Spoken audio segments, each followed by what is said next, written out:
और जब उठ के चले तो कैसे चले? तो तुलसीदास जी उदाहरण देते हैं कि नव गयंद रघुवीर मनो और राज अलान समान और छूट जान बन गवन सुनी उर आनंद अधिकान। उर आनंद अधिकान। राम का जो मन था वो नौजवान हाथी की तरह था, और राज्य जो दिया जा रहा था वो उनके पैरों में सांकल थी। हाथी को सांकल से बांधते हैं ना, तो राम को ऐसा लग रहा था कि मेरे स्वतंत्र मन को सांकलों से, राज्य मेरे लिए सांकल जैसी है, और छूट जान, जैसे हाथी को सांकल से बांध दो नया नया हाथ, और सांकल खुल जाए, वो जंगल की ओर कैसे भागेगा? भगवान राम ने जब सुना बन जाना है, अरे मैंने सोचा सांकल जो बंध रही थी वो छूट गई। छूट जान बन गवन सुनी, वो छूट गई बन गवन सुनते उर आनंद अधिकान। अच्छा, इच्छा नहीं है और अभिमान भी नहीं है। किसमें? अगर राम में अभिमान होता तो जब लंका लौटकर आए थे और भरत ने कहा प्रभु अब सिंहासन पर बैठे, अभिमान होता तो कहते नहीं, पिताजी तुम्हारी माँ को तुम्हें राज्य दे गए, तुम्हारी माँ ने पिता से तुम्हारे लिए राज्य मांगा, इसलिए मैं राजा नहीं बनूंगा। अगर राम ऐसा कहते तो अहंकार होता। समझ रहे हो कि नहीं? वो राम का अहंकार। नहीं, मैं ऐसा नहीं करूंगा। राम ने दुनिया को बता दिया कैसे जीना। अगर पिता ने कहा राज्य स्वीकार कर लो तो ठीक है, इच्छा नहीं है, आज्ञा है, ठीक है। और कैकेयी ने कहा बन चले जाओ, ठीक है।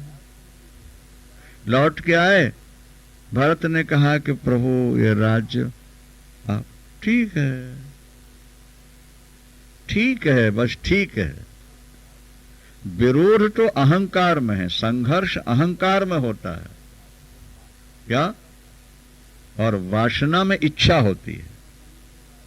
जहां वासना होगी वहां इच्छा होगी, जहां अहंकार होगा वहां जिद होगी, और जहां अहंकार नहीं होगा वहां जिद नहीं होगी। मैं ऐसा नहीं करूंगा, ये अहंकार बोलता है। मैं ऐसा ही करूंगा, अहंकार। मुझको ये नहीं चाहिए, अहंकार।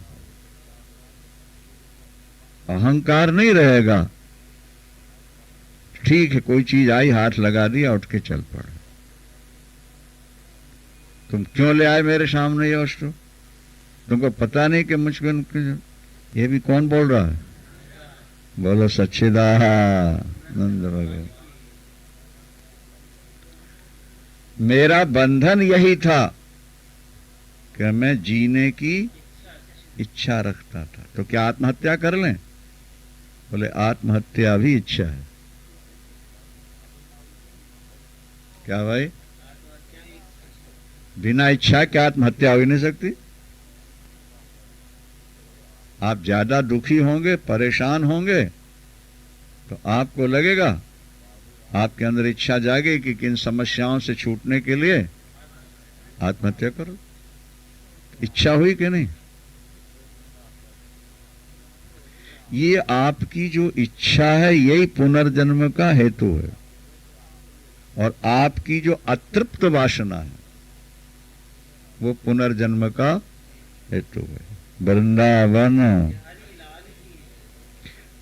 अभी थोड़े दिन और भोग लेते, इतना भोग और मिल जाता। अभी भोग की जो इच्छा वो पूरी नहीं हुई और चलने का समय आ गया, वो दोबारा जन्म लेना पड़ेगा उस वासना के लिए। तुम क्या समझे भाई? आत्महत्या की इच्छा भी इच्छा है, और जीने की इच्छा भी, ये दोनों बंधन। इसलिए जनक का संकेत है कि अब ना तो जीने की इच्छा रही और न मरने की इच्छा रही। अब जैसा चल रहा है वो अच्छा है, अब इच्छा की जगह अच्छा है। सच्चिदानंद भगवान की इच्छा ने अच्छा रूप ले लिया। अच्छा भगवान तेरी मर्जी, जो हो रहा है वो अच्छा है, बस अच्छा है, अच्छा है, अच्छा है। जी रहे हैं तो अच्छा है, और मौत आ गई तो भी अच्छा है। शरीर सुंदर है तो अच्छा है, रोगी हो गया तो अच्छा है। जो हो रहा है वो अच्छा है, क्योंकि अब इच्छा कुछ रही नहीं। जब इच्छा नहीं रहेगी तो अच्छा सब कुछ हो जाएगा। क्या? और एक मजे की बात तो ये देखो कि हम लोग भगवान से भी अपने को ज्यादा चतुर समझते हैं। नहीं समझते?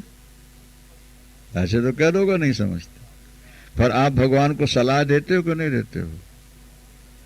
बोलो, हे भगवान ये काम कर दे दो, हे भगवान तूने ऐसा क्यों किया, हे प्रभु ऐसा कर दो।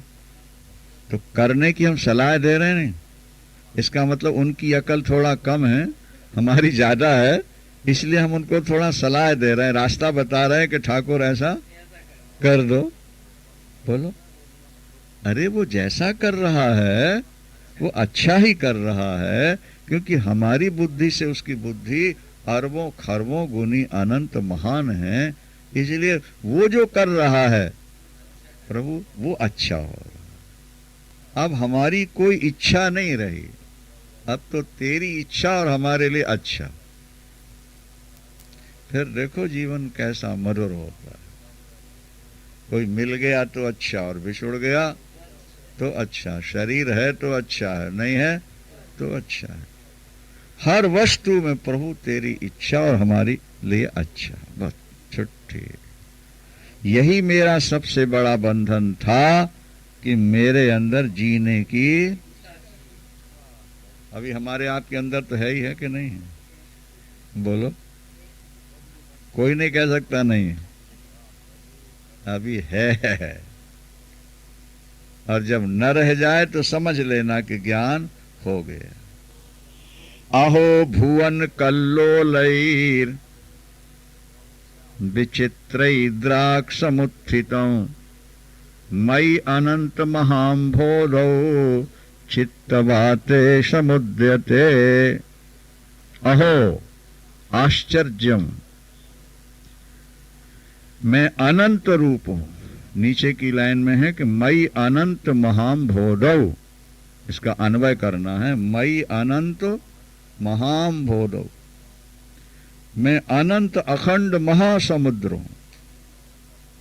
अम्बोध कहते हैं समुद्र को, महाम्भोधौ, मैं अखंड अनंत महासमुद्र हूं। ठीक है? इसमें चित्त रूपी हवा चलती है। क्या? तो जगत रूपी तरंगें पैदा होती रहती हैं। तरंग के मूल में, लहर के मूल में हवा होती है। जब हवा जोर से आती है ना, और जल में जब वो दबाव डालती है, तो जैसे आजकल वो बुलडोजर वगैरह चल गए ना, कि उसमें भर करके मिट्टी को खींच लेते हैं, नहीं? तो इसी तरह हवा जब जल में ठोकर मारती है, दबाव देती है, उसमें से तरंग उठ जाती। तरंग का मूल कारण है वायु। जल स्वयं नहीं दौड़ रहा, उसको हवा दौड़ा रही। अच्छा देखो, आप आकाश की ओर देखो तो लगता है कि बादल जा रहे हैं, ऐसे ही लगता है, लेकिन बादल स्वयं नहीं चलते। बादल स्वयं नहीं। वायुना नियते मेघम, यहां लिखा है कि बादलों के पीछे हवा उसको धकेलती है। बादल में कोई यंत्र लगा है, कोई मशीन लगी हुई है, इंजन है, कोई हाथ पैर है, फिर वो कैसे दौड़ रहे हैं? हवा से दौड़ते। बादल दौड़ते नजर आ रहे हैं, लेकिन बादलों को दौड़ाने वाली हवा है, और वो नहीं नजर नहीं आ रही। समुद्र में जो तरंगें उठती हैं, क्या वो हवा से।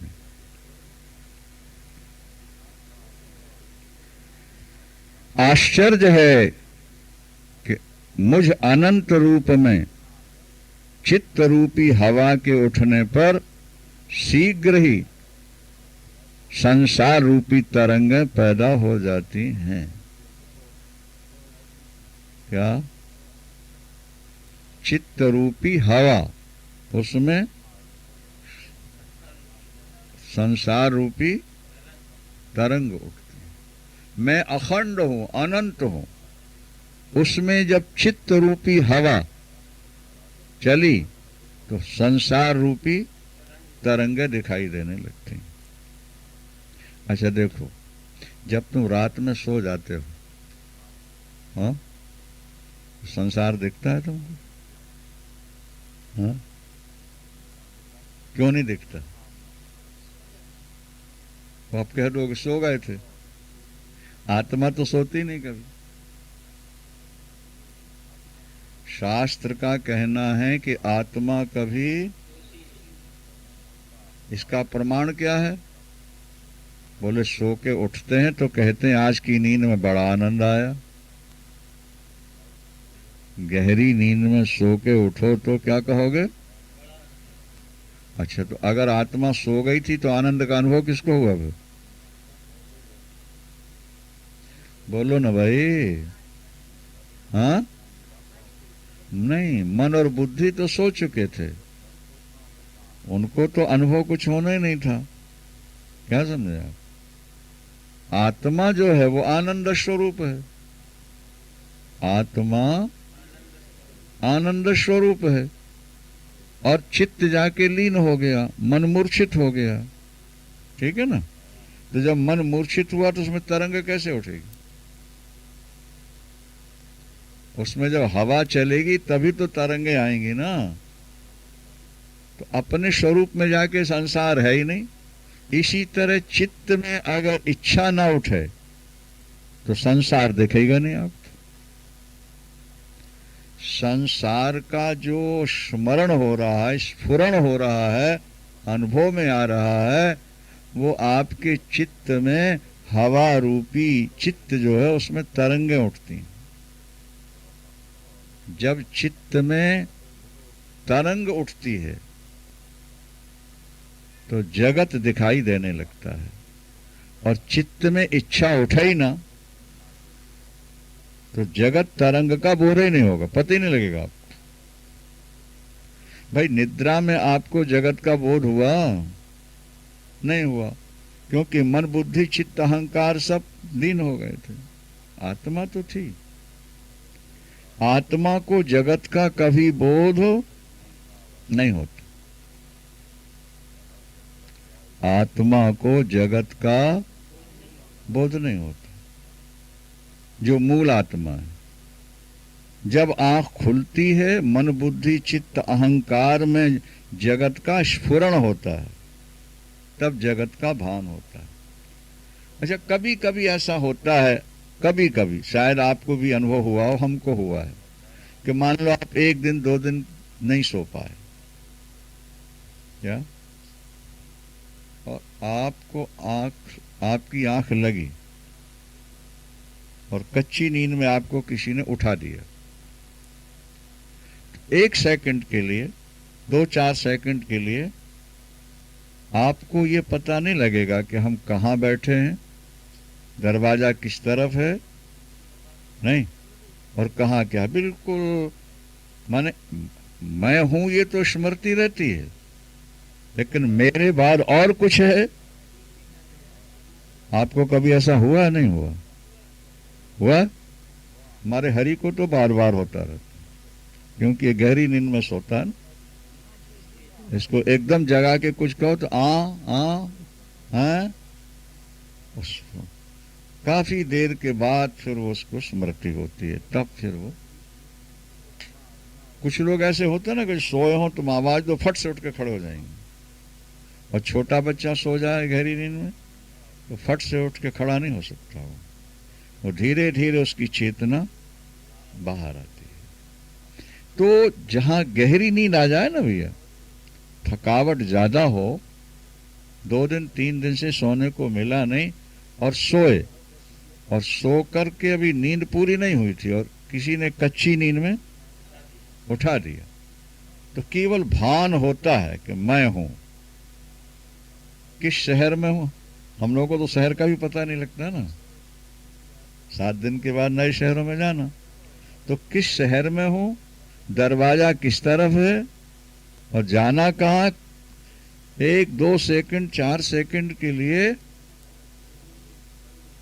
वो तुम्हारी आत्मस्थिति है, वही समाधि का स्वरूप।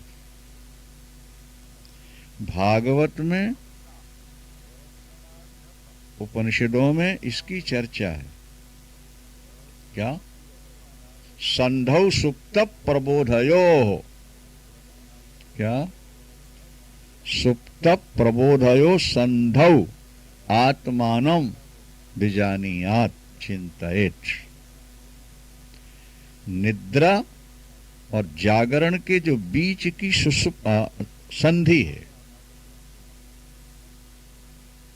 कच्ची नींद थी, एकदम उठे, अब वो 2 4 6 सेकंड के लिए मैं हूं ये तो पता लग रहा है, लेकिन मैं किस शहर में हूं या किस मकान में हूं या दरवाजा किस तरफ है या लैट्रिन बाथरूम किस तरफ है, कुछ पता नहीं लगता, बस मैं हूं इतना ही पता रह जाता है। शास्त्रकारों ने कहा जागने के बाद, अच्छा, इसी तरह सोते समय किसी को पता नहीं लगता कि वो कौन सा क्षण है जब सो जाते हैं। बोलो, आज तक आपको पता लगा है? तो वो निद्रा आने से पहले जो एक क्षण होता है वो आत्मा का स्वरूप होता है, जहां कोई कल्पना नहीं, कोई चिंतन नहीं, कुछ याद नहीं रहा और नींद आई, और निद्रा से उठे और जगत का भान नहीं हो रहा, अपना तो हो रहा है कि मैं हूं, लेकिन जैसे ये माला है, माला में धागा है, देख रहे हो, पता है, 2 मनके हैं, मनकों के अंदर धागा नहीं दिखता, मनकों के अंदर धागा नहीं दिखता, 2 मनकों के बीच में धागा दिखाई देता है, 2 मनकों के बीच में। इसी तरह जागृत एक मन का हो गया और सुषुप्ति दूसरा मन का हो गया, तो सो कर के उठे और जगत का स्फुरण अभी हुआ नहीं पूरा, वो जो बीच का स्वरूप है वही तुम्हारी आत्मा का स्वरूप है, समझ लो। जहां केवल अस्मि माने मैं हूं इतना बोध हो और जगत का स्फुरण है, वो काल अगर बढ़ता जाए, सो के उठने के बाद और जगत का स्फुरण होने से पहले, देखो पहले मैं है, इसके बाद मेरा है, जागने के बाद पहले मेरे का स्मरण होता है कि मैं का होता है, मैं का होता है। पहला स्फुरण है मैं और दूसरा स्फुरण है मेरा, तो वो मैं का स्फुरण तो हो गया पर मेरे का स्मरण नहीं होने पाया, वो तुम्हारा स्वरूप है, वो आत्मा का अपना सुप्त प्रबोधयो संधौ आत्मानं विजानीयात्।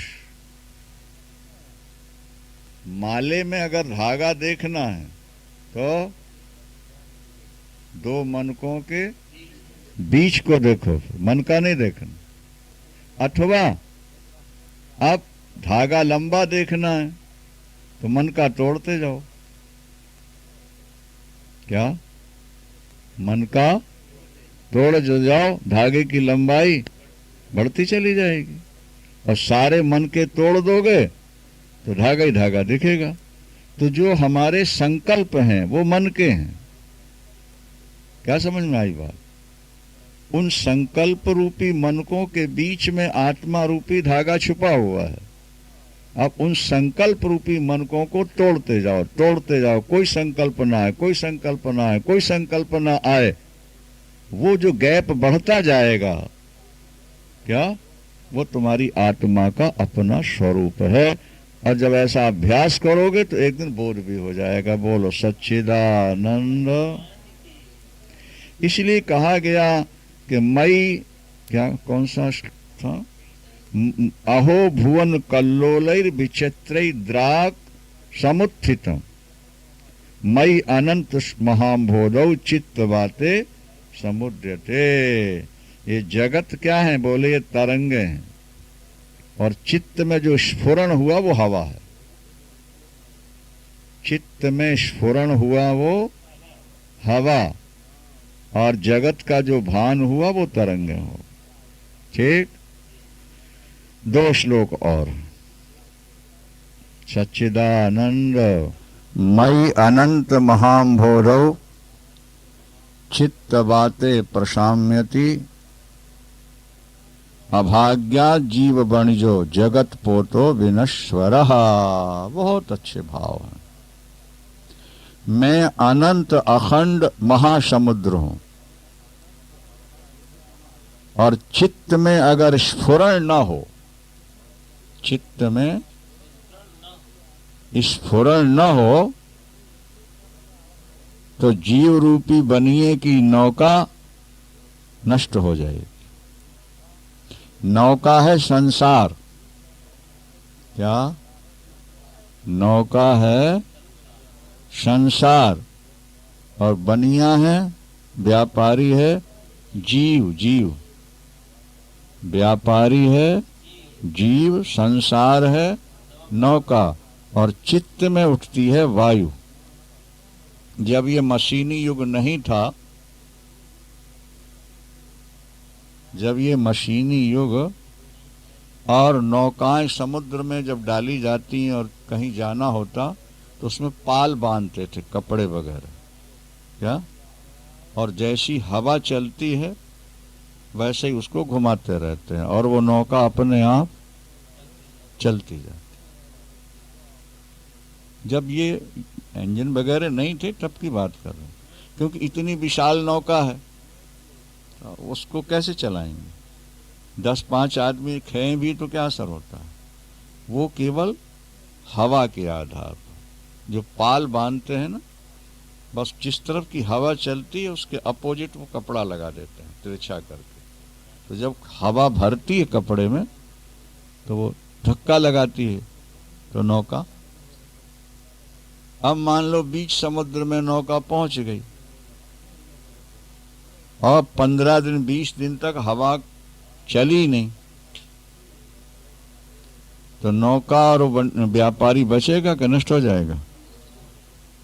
बोलो, नष्ट हो जाएगा। बीच समुद्र में नौका पड़ी और हवा महीनों चली नहीं, पीने के लिए मीठा पानी नहीं, खाने का ज्यादा सामान नहीं, अंत में वो नौका डूब जाएगी, नष्ट हो जाएगी, व्यापारी मरेगा, उसको और कोई साधन नहीं। तो यहां जनक जी कहते हैं कि जीव रूपी व्यापारी की ये जगत रूपी नौका इसलिए सुरक्षित है कि चित्त में हवा, स्फुरण रूपी हवा चलती रहती है। ये हमारा चित्त जगत का चिंतन करता रहता है, इसलिए यह जीव रूपी व्यापारी की दुकान बढ़िया चल रही है। बेटा मेरा, बेटी मेरी, पोता मेरा, पोती मेरी, पत्नी मेरी, मकान मेरा, दुकान मेरा, अभी इतना पाना है, अभी इतना संभालना है, अभी इतना बैलेंस बढ़ाना है, उसके लिए फिर संघर्ष करना है, फिर झूठ बोलना है, फिर धोखाधड़ी करनी है। ये संसार रूपी नौका चलती रहती है। जब चित्त में वायु, इच्छा रूपी वायु उठती है तो संसार की नौका और जीव रूपी व्यापारी का प्रॉफिट बढ़ता जाता है। क्या समझ में आई बात? गलत काम करेगा, पाप करेगा, मरेगा, नरक जाएगा, फिर आएगा, फिर जन्म लेगा, फिर तो इसकी तो वो जन्म मरण की पूंजी बढ़ती जा रही है ना भाई।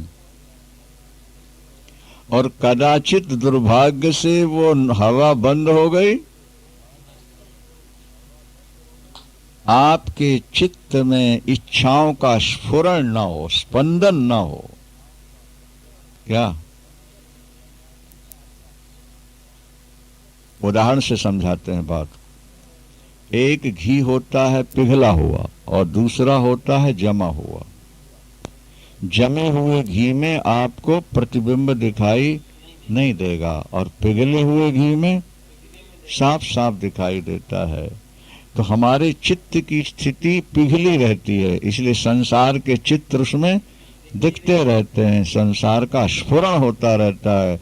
हमारा चित्त कहीं जमे हुए घी की तरह हो जाए तो उसमें संसार का स्फुरण नहीं होगा, तो ये जीव रूपी बनिया बेचारा अपनी नौका के सहित नष्ट हो जाएगा और हम अखंड सच्चिदानंद में आनंद लेते रहेंगे। बहुत अच्छा श्लोक है। मयि अनंत महाम्भोधौ चित्त बाते प्रशाम्यति अभाग्या जीव बणिजो जगत पोतो विनश्वरः। ये जगत रूपी नौका, पोत नौका को कहते हैं भाई। क्या हो जाएगा? हाँ, नष्ट। अंतिम श्लोक क्या है? इस श्लोक का अर्थ समझ में आ गया कि नहीं? आ गया ना? बस चित्त तुम्हारा ऐसा जमा रहे जैसा घी जमा रहता है, हाँ? उसमें स्फुरण ना हो किसी चीज। फुरना कहते ना पंजाबी में, फुरना। वो जो फुरना है बस वही संसार को दिखाती है। अगर फुरना ना हो, स्फुरण ना हो, तो जमे हुए घी की तरह तुम्हारा मन, क्या मन तो रहेगा, बुद्धि रहेगी, चित्त रहेगा, पर उसमें संसार नहीं दिखेगा। जमे हुए घी में प्रतिबिंब दिखेगा? हाँ, नहीं दिख सकता। पिघले हुए में दिखेगा। तो ये संसार है, ये हमारे पिघले हुए मन में और चित्त में ही दिखाई देता है।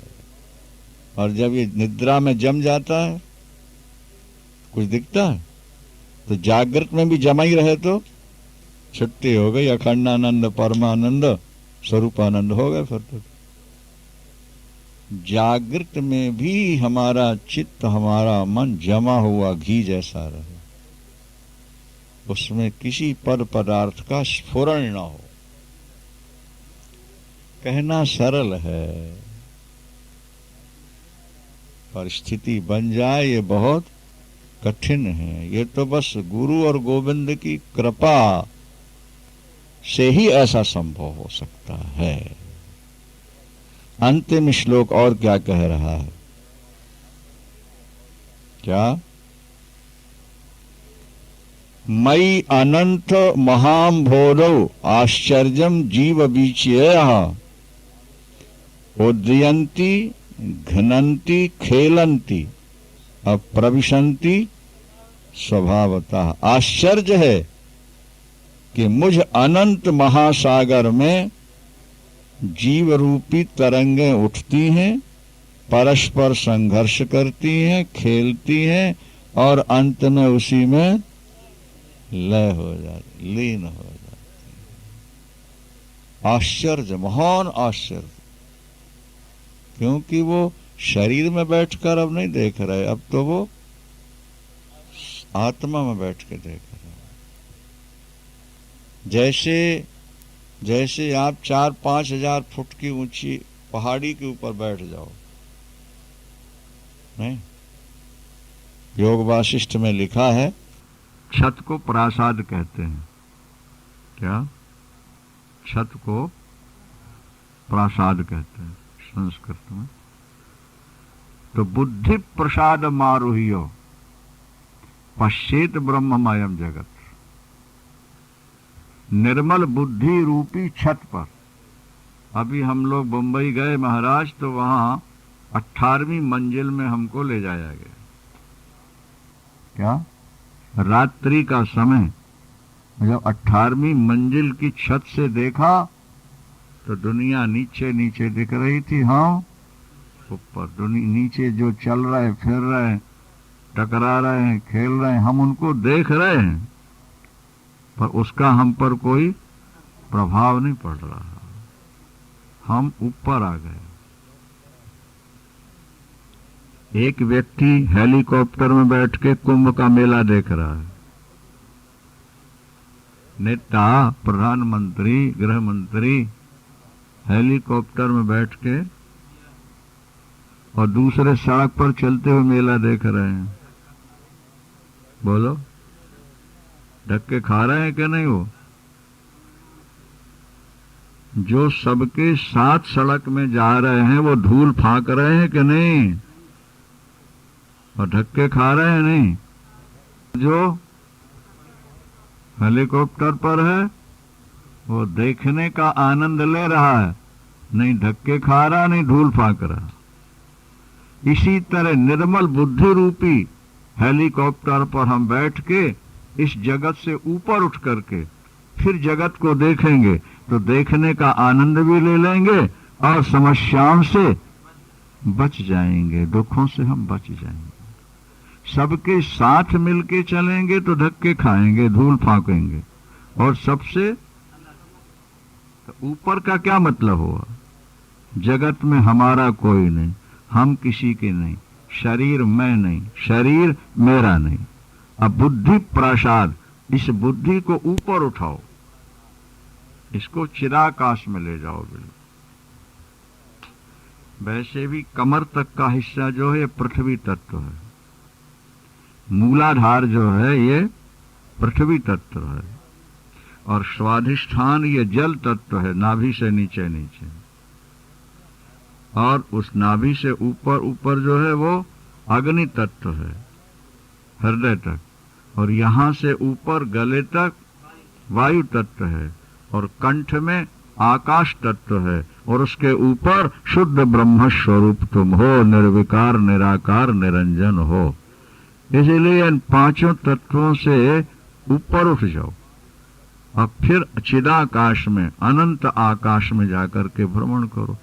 गले तक रहोगे तो संसार में रहोगे, और इससे ऊपर उठ गए।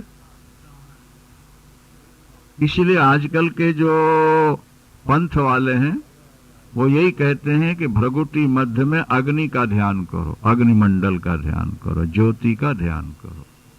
वो संकेत यही है कि पांचों भूतों को पार कर दो, पंच महाभूतों से ऊपर उठ जाओ, जड़ाकाश को भी छोड़ दो, चिदाकाश में स्थित हो जाओ, फिर आनंद ही आनंद है।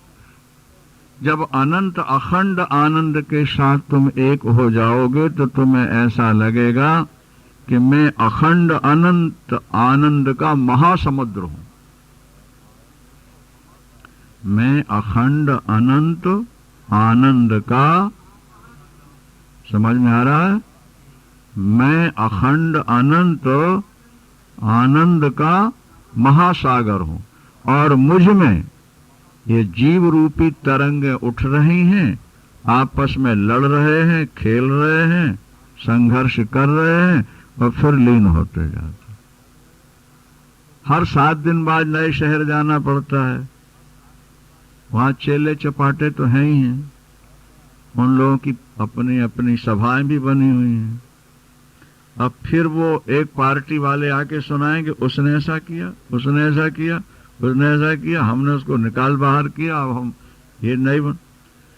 हाँ जी, हाँ जी, अच्छा जी, अच्छा जी, अच्छा जी, अच्छा। दूसरे आए, उन्होंने अपनी सुनानी शुरू, इनकी निंदा शुरू। अच्छा जी, अच्छा अच्छा, ठीक है, उनको समझा देंगे। मालूम है कि ये तो तरंगें उठ रही हैं, आपस में लड़ाई झगड़े निंदा चुगली। ये हमारे चेले कहते रहते हैं, गुरुजी किसी को डांटते ही नहीं, गुरुजी को कुछ कहते नहीं है, लोग निर्भय होकर के चल रहे हैं, इनको थोड़ा डांट लें। अरे बाबा, अपन अपने आनंद में मस्त रहते हैं, ये तो बच्चों का खेल है, संसार हो रहा है, आपस में लोग लड़ रहे हैं। उदयंती, देखो क्या लिखा हुआ है, उदयंती घनंती खेलंती प्रविशंती स्वभावता। ये तो स्वभाव है। समुद्र है और तरंगे नहीं उठ रही, बोले ये क्या मतलब हुआ? समुद्र है तो तरंगे उठना उनका स्वभाव है। मैं अखंड अनंत महा आनंद का समुद्र हूं।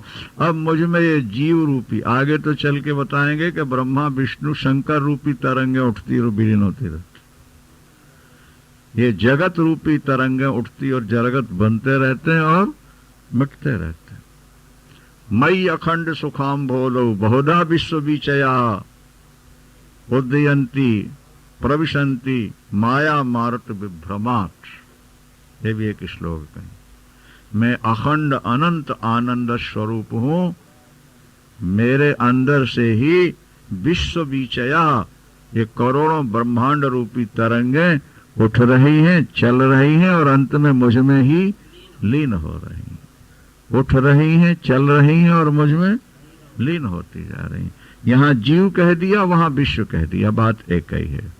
तो मुझ अखंड अनंत आनंद स्वरूप में क्या भाई, जीव रूपी तरंगे उठती हैं और उठ करके आपस में एक दूसरे से संघर्ष करते हैं और खेलते हैं, लड़ाई और झगड़े करते हैं और अंत में फिर उसी में लीन हो जाते हैं। स्वभाव से चल रहे हैं। इन झगड़ने वालों में ज्यादा आपको पढ़ना नहीं चाहिए, क्योंकि ये तो होता रहा है, हो रहा है और आगे होता रहेगा। बड़े बड़े पीर और पैगंबर आए, बड़े बड़े अवतार आए, इस संसार के संघर्ष को भी वो भी मिटा नहीं पाए। थोड़ी देर के लिए शांति हो गई, लेकिन बाद में जहां के तहां हैं। कुत्ते की पूंछ में पाइप डाल दो तो सीधी है, और जहां निकाली फिर जहां के तहां। ये तो कथा में चेले बैठ गए, ये कुत्ते की पूंछ में पाइप पड़ गई, सिर हिला रहे हैं, अब तो ऐसा ही रहेंगे, मिलके रहेंगे सब कर। और जहां पाइप निकली कथा की, बाहर जाके फिर वही मैं तू शुरू हो जाएगी इनके, वही लड़ाई झगड़े निंदा और चुगली फिर शुरू हो जाती है। तो ये संसार का तो स्वरूप है। भगवान कृष्ण आए, क्या अनंत काल के लिए समाज को सुधार के गए? बोलो। राम आए, सुधार के गए। गुरु नानक आए, महावीर आए, बहुत बहुत आए, संत आए और अवतारी आए, दुनिया को बना के गए। वो जब तक वो थे क्या, तब तक तो दुनिया कुछ ठीक चली,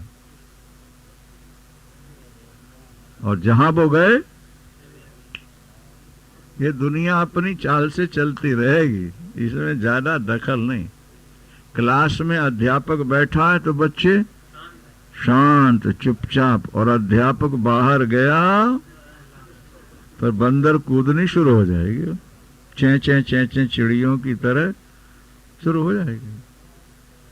कितना ही स्ट्रिक्ट तुम्हारा अध्यापक हो, लेकिन अध्यापक के न होने पर भी विद्यार्थी चुपचाप बैठे रहें, हो सकता है?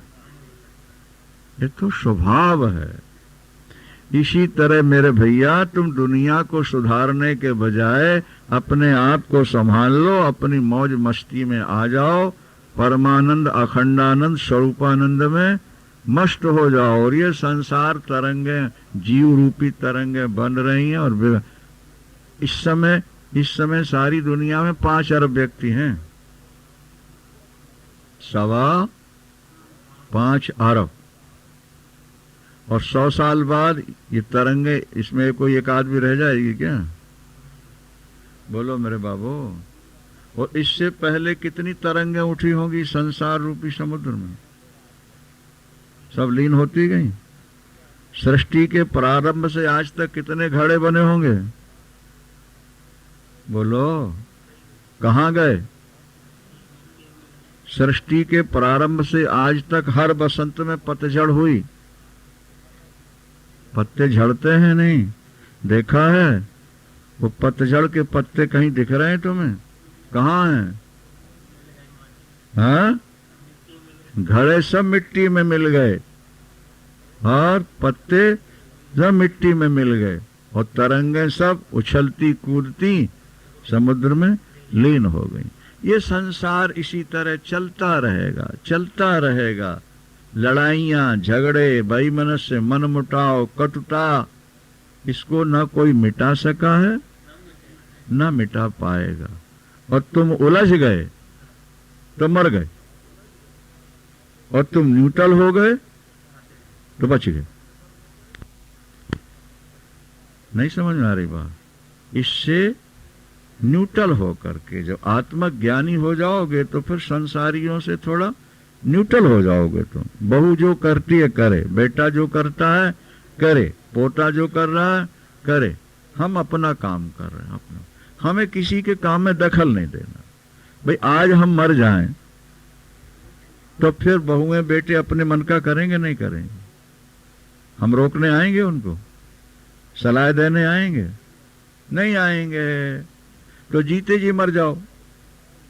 अब बुढ़ापा तो आ ही गया है, जीते जी मर जाओ, छुट्टी हो गई। अब जो हो रहा है हो रहा है, होने दो। अपनी मस्ती में मौज लो, एकांत में बैठ के परमात्मा का चिंतन करो, स्वरूप का चिंतन। इसीलिए संतों में आनंद शब्द जुड़ा रहता है। स्वरूपानंद क्या नाम है? स्वरूपानंद का क्या अर्थ हुआ? बोलो, जो अपने स्वरूप में ही आनंद ले रहा है, जो विषयानंदी नहीं रहा। अब स्वरूप में जिसको आनंद मिले उसका नाम परमानंद। जो परमानंद हमारी आत्मा है उसमें जो डूब गया है वो। और अखंडानंद, वो खंडानंद नहीं है, वो विषय भोगी जो जीव होते हैं ये खंडानंद होते हैं। ये टुकड़ा टुकड़ा थोड़ा थोड़ा सुख पाते हैं। क्या?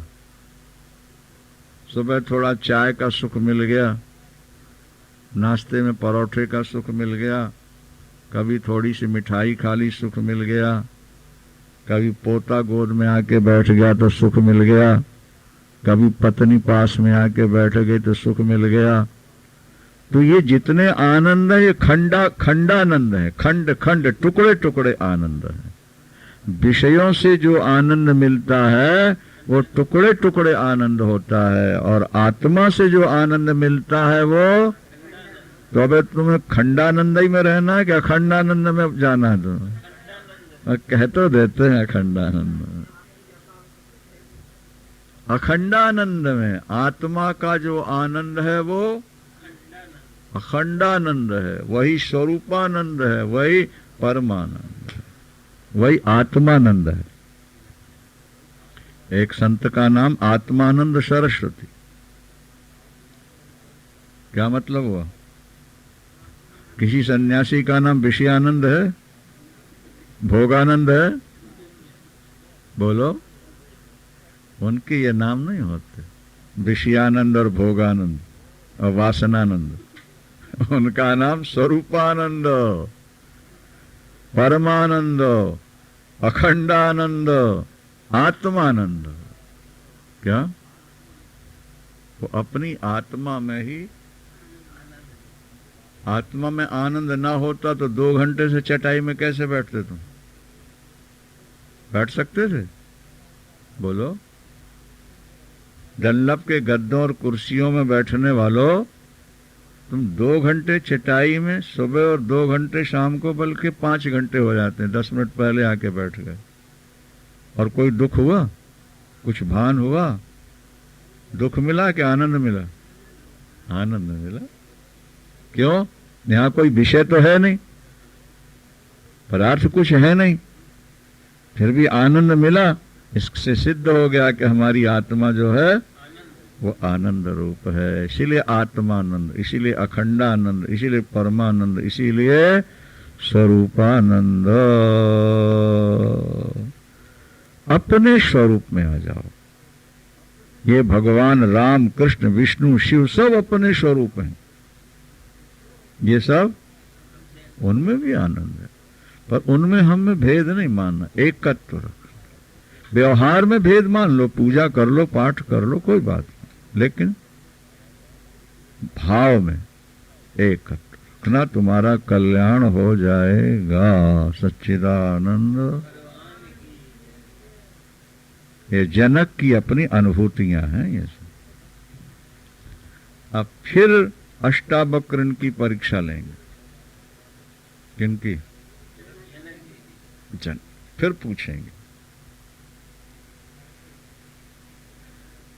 फिर पूछेंगे, और जनक फिर उत्तर देंगे। आगे आगे बढ़ते जाओ तो ऊपर ऊपर उठाते जाएंगे।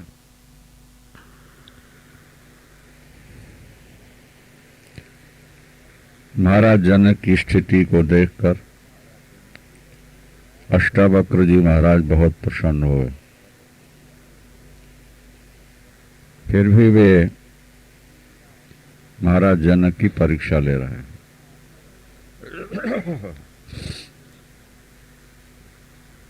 अविनाशिनम आत्मानम एकम विज्ञाय तत्वतः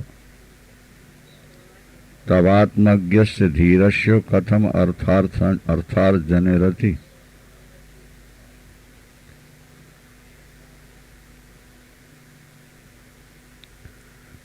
अष्टावक्र ने प्रश्न किया।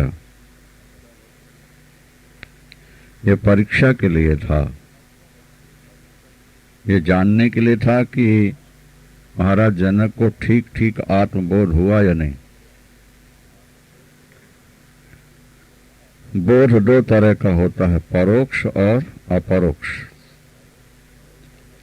गुरु और शास्त्रों से जो बोध होता है वो परोक्ष होता है, और अपने अंदर जो घटना घटती है वो अपरोक्ष हो जाती है। अपने अंदर घटना घटती है वो अपरोक्ष होता है, और वो ऐसी घटना घटती है कि आपके जीवन को बदल देती है। मैंने जो सुनाया, इन्होंने उसका उत्तर तो दिया, लेकिन फिर भी इनकी परीक्षा लूं जरा। उन्होंने कहा,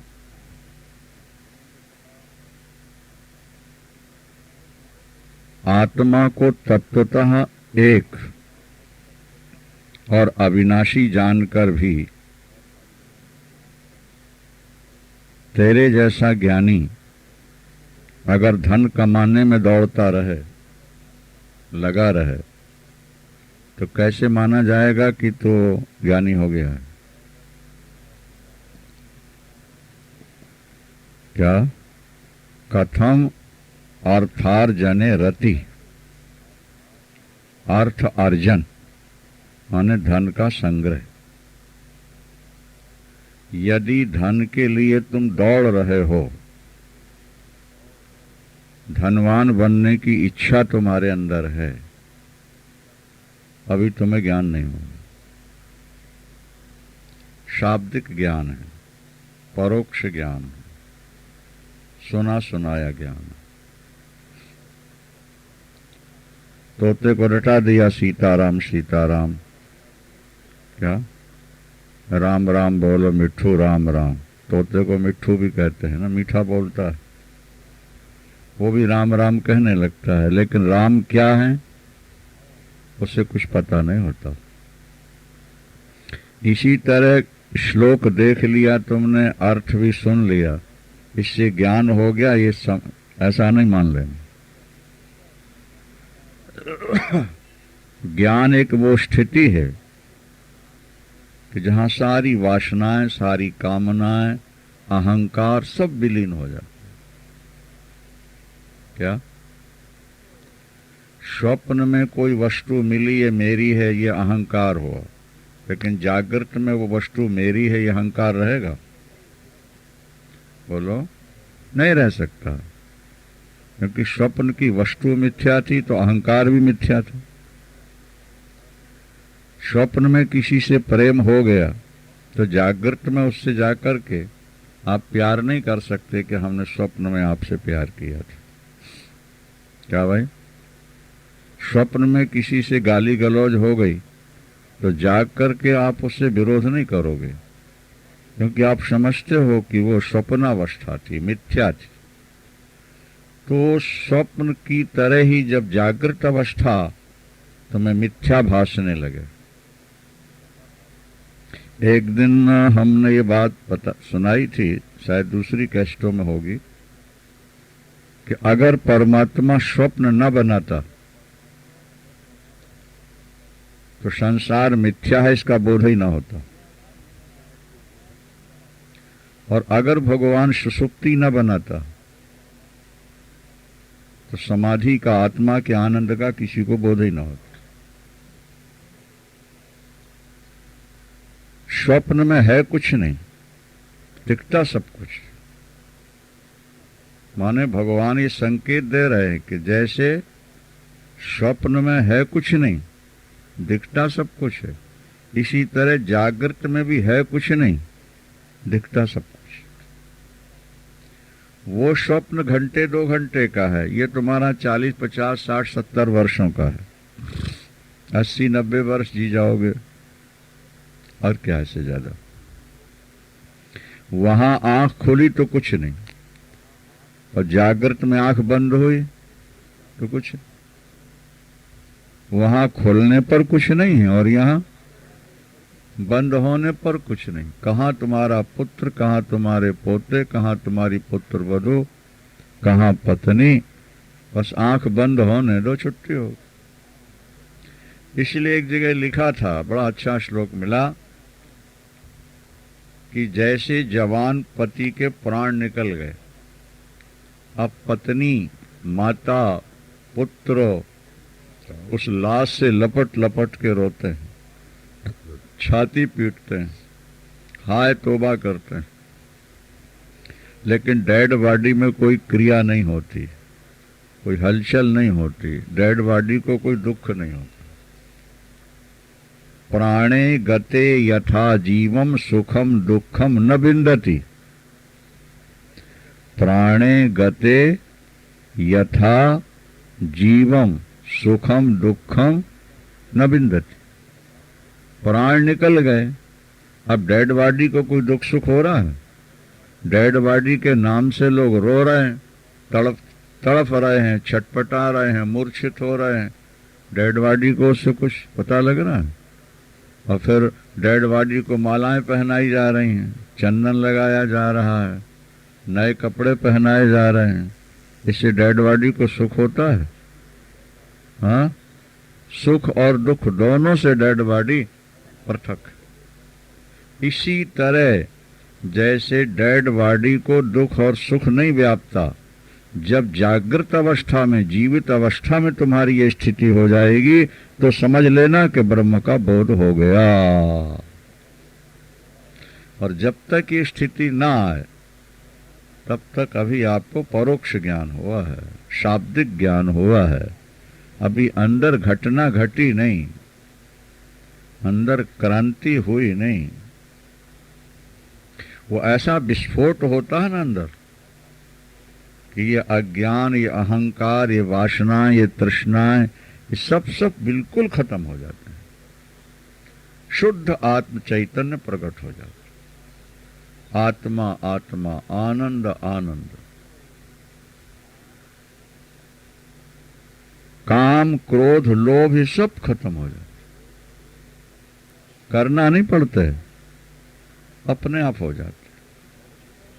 जब तक तुम्हारे अंदर काम है, भोगों की इच्छा है, जब तक तुम्हारे अंदर धन कमाने की इच्छा है, पाने की, क्या तब तक तुम्हें ज्ञान हो गया? ये तुम्हारा भ्रम ही है। क्या धन का आना तुम्हारे लिए नुकसानदेह नहीं है, लेकिन धन हमको मिले ये नुकसानदेह है। क्या? प्रारब्ध से भोग मिल जाना नुकसानदेह नहीं है, हमको भोग मिले, ये सुंदरी मिले, ये सुंदर मिले, ये पदार्थ मिले, ये नुकसानदेह है। क्या? इसको समझने का प्रयास करो। जिस किसी वस्तु को पाने की तुम्हारे अंदर इच्छा होगी उससे तुम बंध जाओगे, तुम्हारा ज्ञान छुप जाएगा। जो अनायास हो रहा है, क्या समझे, उसको होने दो। आया तो अपना लिया और चला गया तो भूल गए। सच्चिदानंद भगवान की। यद्यपि ये वेदांत का सूत्र नहीं है, भक्ति पक्ष का है, लेकिन फिर भी सुनो। कोई आए तो बिठा लें सिर पर, कोई आए तो बैठा लें सिर पर, और जाए तो इंकार नहीं। हम हैं दीवाने बंसी वाले के, किसी के तावेदार नहीं। ये भक्ति पक्ष का है। कोई आए तो बैठा लें सर पर, और जाए तो इंकार नहीं। क्यों?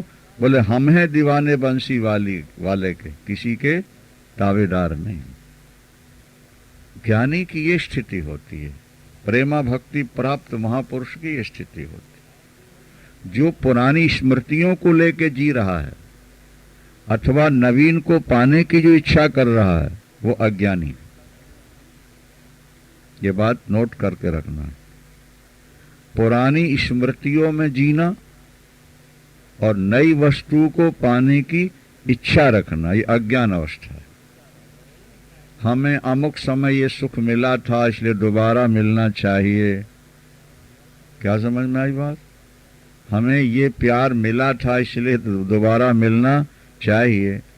पुरानी स्मृतियों को आप अपने दिमाग में रखोगे, आप कभी भी शांति से जी नहीं सकते। और आपको आगे कुछ चाहिए, आपको आगे कुछ चाहिए, आप अपनी स्थिति में नहीं रह सकोगे। सवाल यह है कि बिना चाहे भी हमें कुछ मिल सकता है क्या? मिल सकता है। आप दुख चाहते हैं? हाँ, नहीं चाहते, मिलता है नहीं मिलता? बोलो भाई। आप नहीं चाहते, दुख आप नहीं चाहते, फिर भी मिलता है, क्योंकि आपने पाप किए हैं और वो अपना फल दे रहा है। इसी तरह आपने पुण्य कर लिया है, भजन कर लिया, आपका प्रारब्ध अनुकूल है, आप सुख न चाहो मिलेगा आपको। राम जी ने अपने जीवन में यही तो करके दिखाया, और वही जीवन दर्शन ही हमारे लिए एक सूत्र है। अगर राम अयोध्या छोड़ के जंगल चले गए तो जंगल राम के लिए मंगल हो गया। मंगल रूप भयो बन तब ते, के कीन निवास रमापति जवते। अयोध्या इतनी समर्थशालिनी थी, इतना सुख था। लिखा है कि जो संपदा नीच ग्रह सोहा, सो बिलोक सुरनायक मोहा। जनकपुर अवधपुर में इतनी संपत्ति थी, एक जमादार के घर इतना धन था कि देवराज इंद्र भी देख के लज्जित हो जाता। लेकिन जैसे राम निकले वहां से, तो तुलसीदास जी लिखते हैं कि अयोध्या वो नहीं रह गई, अब तो श्मशान भूमि हो गई थी। कौन? अयोध्या। उसमें रहने वाले भूत प्रेत नजर आते थे। एक दूसरे को देख के लोग डरते थे, हाय करके भागते थे। घर मसान जन परिजन भूता, और सुत हित मीत मनहु जम दूता। और डर पहिए कहीं एक निहारी, मानहु काल राति अंधियारी।